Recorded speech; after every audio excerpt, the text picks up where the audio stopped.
2 টাকার পত্রিকা থেকে 16 বছর পর্যন্ত টিকে থাকা আমি মনে করি বাংলাদেশ প্রতিদিনের জন্য এটা একটা চমৎকার বিষয়, একটা ভালো বিষয় এবং যুগ যুগ ধরে টিকে থাকুক এই পত্রিকা। মানুষের কথা বলুক, জনকল্যাণের কথা বলুক, মানবিকতার কথা বলুক।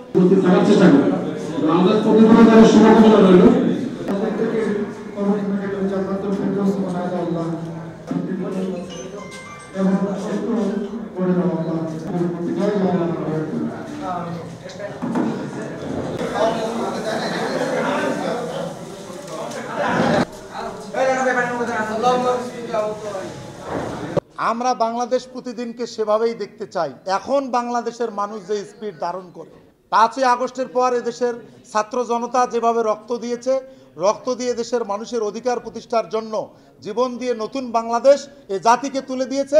আমরা আগামী দিনে সেই নতুন বাংলাদেশের চেতনার সঙ্গে বাংলাদেশ প্রতিদিনকে দেখতে চাই এবং আমরা বিশ্বাস করি বাংলাদেশ প্রতিদিন বর্তমান বাংলাদেশের সেই চেতনা লালন করে আগামী দিনে তার কর্মপন্থা পরিচালনা করবে।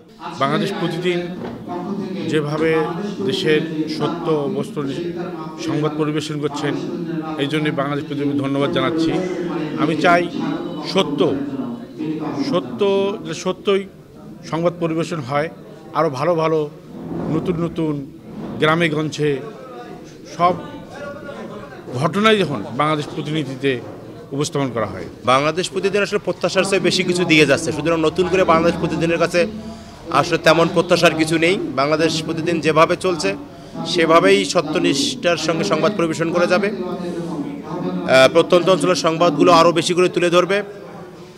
শিক্ষার একটা বিশেষ করপত্র সাপ্তাহিক বা দৈনিক, এটা আমার মনে হয় আছে। এটা যদি আরও বিস্তারিত হয়, বিভিন্ন শ্রেণীর শিক্ষা বিষয়ক বিষয়টা যদি আরও তুলে ধরা যায়, তাহলে আমার মনে হয় আরও ভালো হবে। আসলে বাংলাদেশ প্রতিদিন 15 পেরিয়ে 16 পদার্পণ করেছে।